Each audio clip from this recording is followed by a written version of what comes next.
اس بڑے ادارے سے ہے بلکہ آپ اس ادارے کے مالک ہیں جس نے فضائل اعمال کو پوری دنیا میں پھیلانے میں ایک اہم رول ادا کیا ہے. آپ براہ کرم ہمیں بتائیں اپنے بارے میں مختصر تعارف اور اپنے ادارے کے بارے میں. میرا مختصر سے تعارف تو یہ ہے کہ حضرت میں بلند شہر ایک چھوٹا سا قصبہ ہے وہاں کا رہنے والا ہوں. میرے والد وہیں سے آئے تھے اور یہ کاروبار شروع کیا تھا اور تبلیغی کتابوں سے ہی شروعات کی تھی. یہ تبلیغ تحریک کی کتابیں ہیں شروع میں یہی چھاپی تھی اور آج تک وہی چھاپ رہے ہیں. انس صاحب آپ کا پورا نام کیا ہے؟ میرا نام محمد انس. اللہ آپ کو جزائے خیر عطا فرمائے. انس صاحب ہمیں حافظ شکیل احمد صاحب میرٹھی دارالکتب الاسلامیہ نے بتایا ہے کہ آپ نے مسلک حق تسلیم کیا ہے. آج آپ تقلیدی پابندیوں سے آزاد ہو کر قرآن و سنت پر عمل پیرا ہیں. براہ کرم ہمیں بتائیں گے کہ کیا آپ کو یہ راہ نجات کس طرح ملی اور کس طرح آپ اہل حدیث ہوئے؟ اصل میں کیا ہے کہ مجھے اپنی زندگی گزارنے کے لیے مسائل کی دیکھنے کی ضرورت پڑتی تھی تو میں یہ فقہ حنفی چونکہ رائج تھا اسی ماحول میں ہم پلے بڑھے تو جب ان کتابوں کو ہم دیکھتے تھے تو اس میں کوئی ریفرنس کہیں کا نہیں ہوتا تھا. صرف کسی عالم نے جو بات کہہ دی تو وہ ایسا لگتا تھا کہ یہ اپنی بات کہہ رہے ہیں, یقین نہیں ہوتا تھا. تو پھر اس کی جستجو شروع کی کہ بھئی یہ جو بھی مسائل ہوں تو وہ حدیث کی روشنی میں ہونے چاہیے. پھر اس کی جستجو کے لیے میں نے کتابیں تلاش کی اور ڈھونڈی پڑھی تو بہت بڑا فرق نظر آیا یہ مسئلہ کی جو اختلافات ہیں اور قرآن سنت کے درمیان. اب کوئی ایسی خاص جستجو کے دوران کوئی چیز جیسے آپ آج صبح بیان کر رہے تھے کہ پہلے میں نے کچھ سی ڈیز سنی اور اس کے بعد کچھ ویب سائٹ اور کیا تھا آپ ذرا بتائیں گے؟ اب دشواریاں تو بہت آئیں اور ابھی آ رہی ہیں. اللہ تعالیٰ مجھے استقامت کی توفیق عطا فرمائے. آمین. اصل اصل میں کیا ہے کہ جب سے میں نے شروع کیا ہے ہر آدمی مجھے چونکہ ہم اسی معاشرے میں اسی ماحول میں رہتے ہیں جہاں مسلکوں کے اوپر چلا جاتا ہے تو ہر آدمی ٹیڑھی نگاہ سے مجھے دیکھتا ہے کہ جیسے میں نے کوئی بہت بڑا جرم کر لیا ہو. حالانکہ قرآن و سنت کو اختیار کرنے کی کوشش کی ہے, اس پر عمل کرنے کی کوشش کر رہا ہوں, مگر ہر آدمی جو ہے میرے رشتے دار میرے سبھی اپنے جو ہے مجھ سے منہ موڑے ہوئے ہیں. صرف چند لوگوں کو چھوڑ کے باقی سارے رشتے دار جو ہیں مجھ سے اس وقت کٹے ہوئے ہیں. یعنی عجیب, اگر ان سے ملنے بھی جاؤ تو عجیب باتیں کرتے ہیں. اور جب میں نے لڑکی کی شادی قرآن و سنت کے مطابق کی فروری میں اور میں نے کوئی بارات وغیرہ کسی کو بلاوا کچھ نہیں کیا تو اس پر فروری سے لے کے آج تک سب ناراض. میں نے کوئی بارات نہیں, صرف ایک گاڑی میں اپنے بچے کو لے کے اور یہاں سے ایک سیٹ خالی لے کر گیا تھا گاڑی کو تاکہ بہو بیٹھ کر آ جائے. اللہ آپ کو جزائے خیر. آپ صبح فرما رہے تھے کہ آپ نے جب آپ جستجو کر رہے تھے تحقیق کر رہے تھے تو آپ نے کچھ سی ڈی سنی تھی ڈاکٹر اسرار کی یا کس کی, اور پھر کوئی ویب سائٹ آپ کو کسی نے بتائی, وہ کیا سلسلہ تھا ذرا آپ دوبارہ بتائیں گے تاکہ وہ بھی. میں اصل میں پاکستان گیا تھا, وہاں میں نے کچھ سیڈیاں خریدی جو مجھے اچھی لگی, کچھ تقاریر تھی, کچھ اچھے ٹاپک تھے ڈاکٹر اسرار صاحب کی. جی وہ میں لے آیا, وہ ایسی رکھی رہی. ایک روز میرے کمرے میں چھوٹا بھائی آیا اور وہ سیڑھیاں اٹھا کے لے گیا. مجھے خبر بھی نہیں. جب اس نے سنی وہ سیڑھیاں اور مجھ سے پوچھا بھائی آپ نے فلاں سیڑھی سنی ہے؟ میں نے کہا نہیں میں نے تو نہیں سنی. تو اس نے کہا کہ آپ سنیے ان کو, بہت اچھی سیڑھیاں ہیں. وہ خواتین سے متعلق اور پردے سے متعلق وہ سیڑھی تھی. تو جب میں نے سنا تو واقعی میرے آنسو نکل پڑے کہ بھئی یہ ہم اب تک کیا کرتے رہے, ہماری تو زندگی برباد, سب ابھی تک سب کچھ بھی نہیں کر سکے ہم. تو پھر الحمدللہ وہ گھر میں جو پردہ جیسا ہونا چاہیے شرعی پردہ الحمدللہ شروع کیا. اللہ نے توفیق دی اور کر رہے ہیں, جیسے دیور بھابھی کا, جیٹھ کا, بھائی کی بیوی سے, اس طرح سے یہ سب الحمدللہ وہ کر رہے ہیں. اللہ کا شکر ہے. اس کے بعد پھر میں نے انٹرنیٹ پہ کچھ اسلامی.com ایک سائٹ ہے اور اہلحدیث.com وہاں سے کچھ یہ عطا اللہ ڈیروی صاحب اور شفیع اللہ مبارک پوری صاحب اور معراج ربانی صاحب اور بدیع الدین صاحب کئی حضرات کے میں نے بیانات سنے آپ تو مجھے بہت اچھے لگے کہ انہوں نے وہ حق بات قرآن کوئی بھی بات کہتے ہیں تو وہ قرآن و سنت کی روشنی میں کہتے ہیں تو وہ بات اچھی لگی مجھے. اللہ آپ کو جزائے خیر دے. میں آج ہی صبح شیخ معراج ربانی سے آپ کا تذکرہ کر رہا تھا اور انہیں آپ کے بارے میں خوشخبری دی کہ آپ ان کی اور مولانا سفیر رحمان مبارک پوری حفظ اللہ کی تقاریر کی کیسٹیں سن کر الحمدللہ راہ حق پر آئے ہیں. انہوں نے آپ کے لیے نیک خواہشات کا اظہار کیا ہے اور دعا کی ہے کہ اللہ تعالیٰ آپ کو استقامت عطا فرمائے اور جس طرح آپ نے ماضی میں فضائل اعمال کی خدمت کی ہے اس سے کہیں زیادہ قرآن و سنت کی خدمت کی توفیق عطا فرمائے. آپ ہمیں بتائیں گے کہ کیا آپ دعوت حق کو عام کرنے میں جدوجہد کر رہے ہیں اور اگر ہاں تو کس طریقے سے؟ صاحب ایسا ہے کہ اس سلسلے میں بہت کچھ کرنا چاہتا ہوں تاکہ یہ لوگوں کے درمیان جو غلط چیزیں پھیلی ہوئی ہیں یہ ختم ہو. تو پہلا قدم تو میں نے یہ اٹھایا کہ میں نے ایک لسٹ تیار کی ہے جو اپنے مکتبے میں کتابیں بیچتا تھا. پہلے میں ساری تعویذات کی کتابیں رکھا کرتا تھا. میں نقش سلیمانی، کنز الحسین، شمس المعارف الکبریٰ اور نقش سلیمانی وغیرہ وغیرہ، اعمال قرآنی وغیرہ.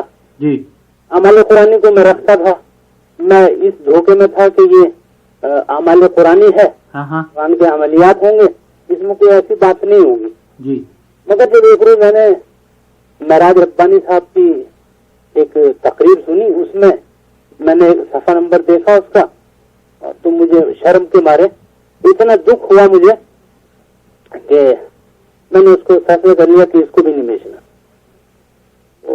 بہرحال میں نے بہت ساری کتابیں جو صوفیزم پر ہیں اور جس میں شرک و بدعت بھرا پڑا ہے ان کتابوں کو میں نے بیچنا. اللہ آپ کو جزائے خیر دے. اہل حدیث ہونے کے بعد آپ کو جو دشواریاں آ رہی ہیں وہ کس طریقے کی ہیں، کس نوعیت کی ہے؟ بس وہ جب میں نے وہ کتابیں رکھنا شروع کی جو قرآن و سنت کے مطابق ہیں تو ان پر اصل میں کیا ہے کہ ہم جس معاشرے میں ہیں یا جس جگہ ہمارا کاروبار ہے وہاں سارے حضرات دوسرے نظریے کے ہیں. جی ہاں.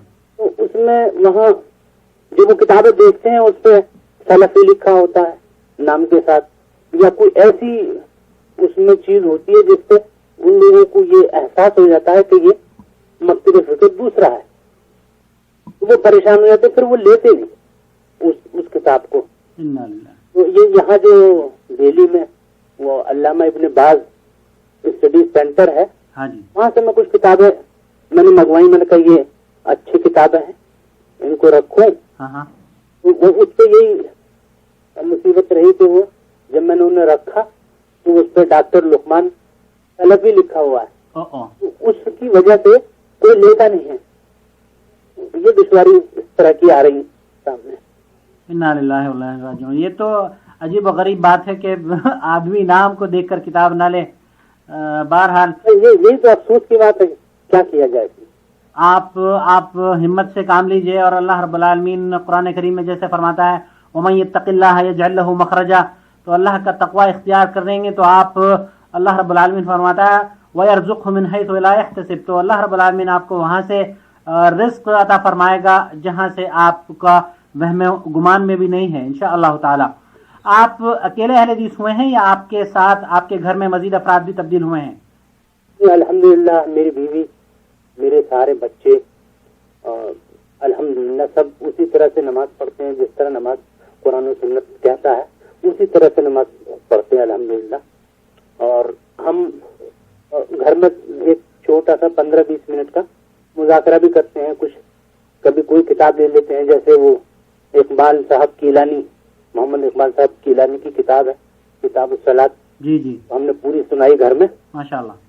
تو اس سے بہت معلومات ہوئی الحمدللہ.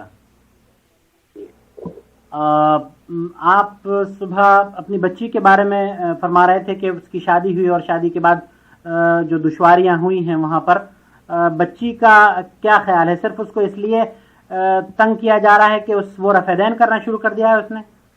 جی ہاں، یہی وجہ ہو سکتی ہے، اور کیا ہے، یہی وجہ ہے وہ کہ وہ اس چیز کو سمجھتی نہیں کہ سنت ہے.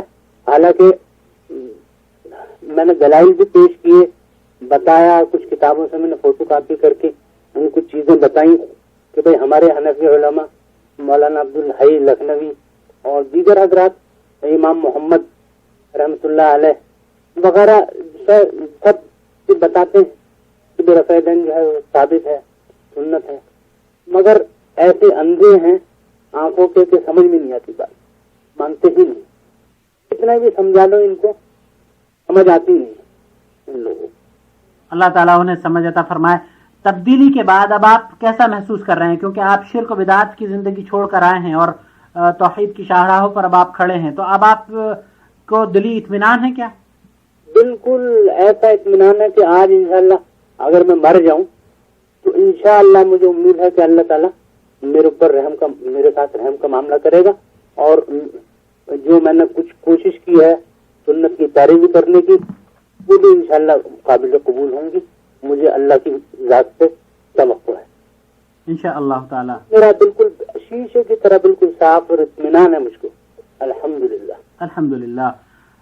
آپ چونکہ کتابوں کا کاروبار کرتے ہیں، آپ کی تبدیلی سے کیا آپ کے تجارتی تعلقات یا معیشت پر اثر پڑا ہے؟